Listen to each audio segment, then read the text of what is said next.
नमस्कार दोस्तों, स्वागत है आपका अपने YouTube चैनल स्वास्थ्य एकेडमी में। तो जैसा कि आपने देखा स्वरों का वर्गीकरण हमने पिछली वीडियो में पढ़ा। आज नेक्स्ट वीडियो व्यंजन। चलिए समय नष्ट न करते हुए स्टार्ट करते हैं। व्यंजन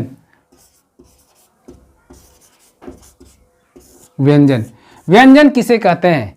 जो दूसरे स्वरों की सहायता से बोले जाते हैं, उच्चारण किए जाते हैं, उन्हें व्यंजन कहते हैं। जैसे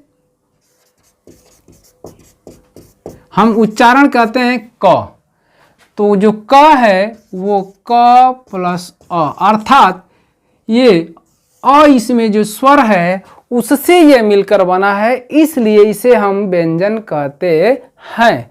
तो चलिए व्यंजन के प्रकार।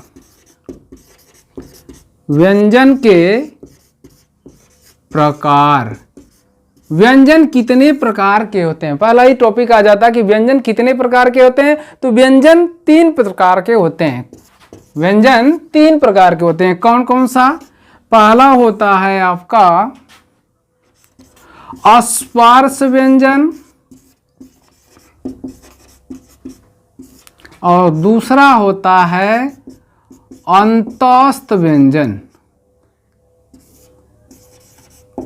अंतस्थ व्यंजन और तीसरा होता है ऊष्म व्यंजन। अस्पर्श व्यंजन, अंतस्थ व्यंजन और ऊष्म व्यंजन। अस्पर्श व्यंजन क्यों कहते हैं? अर्थात जिन वर्णों के उच्चारण में मुख में कहीं न कहीं स्पर्श करते हुए बोले जाते हैं, इसलिए उन्हें स्पर्श व्यंजन कहते हैं। चलिए, स्पर्श व्यंजनों की जो संख्या होती है वो क से लेकर के म तक के जो वर्ण होते हैं, अर्थात इनकी जो संख्या होती है वो 25 होती है, स्पर्श व्यंजन कहलाती है। अंतस्थ व्यंजन य, र, ल और व, ये आपके अंतस्थ व्यंजन के अंतर्गत आते हैं। इसमें देखिए यहाँ ये बहुत ही मोस्ट इंपॉर्टेंट है, यहाँ से कई क्वेश्चन पुटअप करता है। कैसे? आपसे पूछा जाता है कि अंतस्थ व्यंजन किसे कहते हैं, अर्ध स्वर किसे कहते हैं, मूल रूप से अर्ध स्वर कौन कौन से हैं। तो देखिए, अगर मूल रूप से अगर आपसे पूछा जाए तो मूल रूप से अर्ध स्वर जो होते हैं 2 होते हैं, य और व। और इस तरह से पूछा जाए कि अर्ध स्वर होते हैं, अर्ध स्वर का नाम ले लिया जाए तो अर्ध स्वर होते हैं, तो अर्ध स्वर आपके ये 4 होते हैं। कौन कौन? य, र, ल और व। लेकिन मूल नाम जैसे ही लेगा तो जो स्वरों की अर्ध स्वरों की संख्या होगी वो 2 होगी, और अर्ध स्वर जब पूछा जाए तो वो 4 होगा, य, र, ल, व। अब देखिए, इसमें एक और क्वेश्चन आ जाता है कि प्रकंपित व्यंजन किसे कहते हैं या लुंठित व्यंजन किसे कहते हैं। तो प्रकंपित का नाम ले लिया जाए तो इसे हम कहते हैं प्रकंपित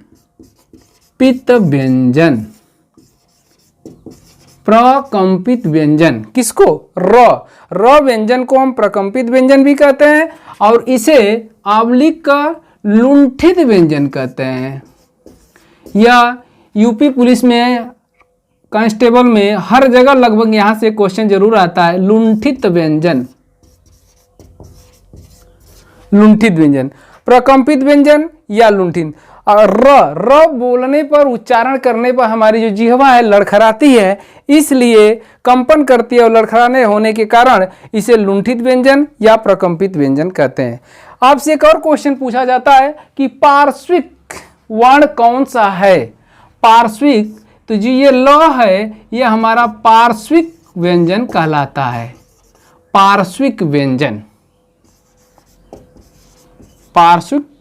इस तरह से ल पार्श्विक व्यंजन में आ जाता है, और र जो है प्रकंपित या लुंठित व्यंजन में आ जाता है। तो बच जाता है मात्र ये 2, जो आपका मूल रूप से अर्ध स्वर कहे जाते हैं। और अर्ध स्वरों की जो संख्या होती है वो 4 होती है, लेकिन मूल रूप से अर्ध स्वर जो होते हैं य और व दो ही होते हैं। तो इस तरह से यहाँ से कई प्रकार से प्रश्न पूछा जाता है कि अर्धस्वर है, पार्श्विक व्यंजन है और प्रकंपित व्यंजन या लुंठित व्यंजन किसे कहते हैं। अब इसमें ऊष्म व्यंजन की बात करते हैं तो ऊष्म व्यंजन में आपका स,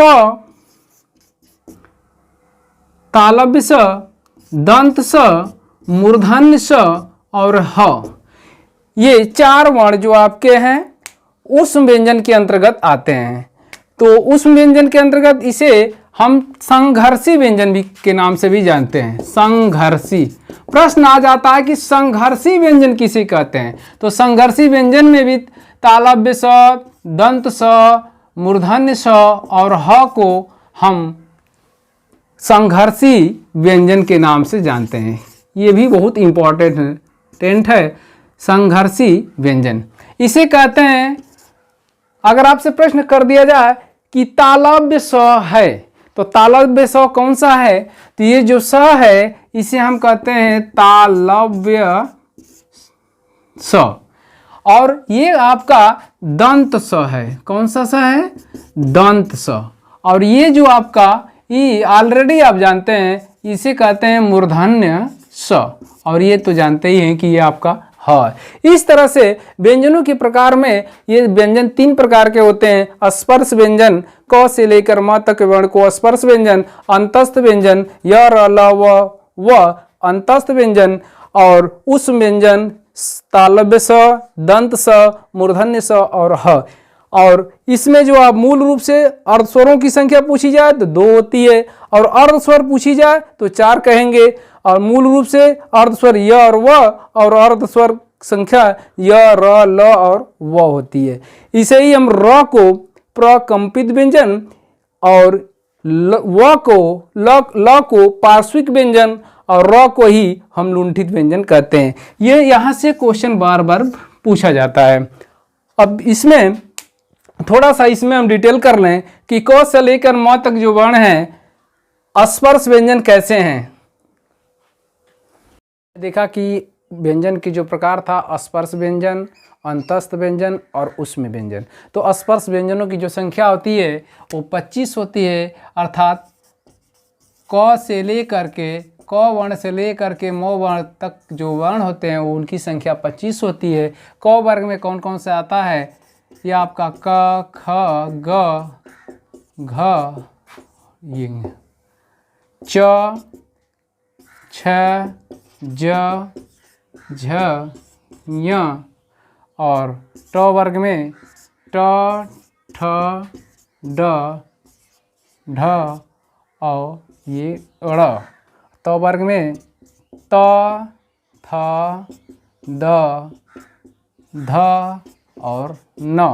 प वर्ग में प, फ, ब, भ और म।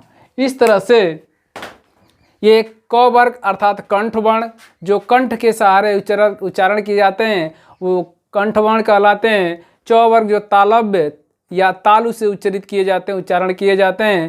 ट वर्ग मूर्धा और मूर्धन्य से जो बोले जाते हैं, और त वर्ग दंत से, त, थ, इसमें जब भी हम इसका उच्चारण करेंगे दांत और जिह्वा के सहारे बोली जाती है, इसीलिए इसे दंत वर्ण कहते हैं।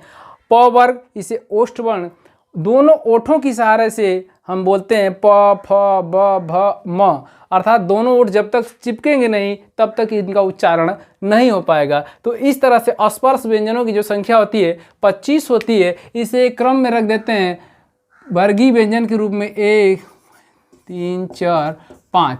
तो किसी भी वर्गीय व्यंजन का जो 5वां अक्षर होता है उसे हम अनुनासिक कहते हैं।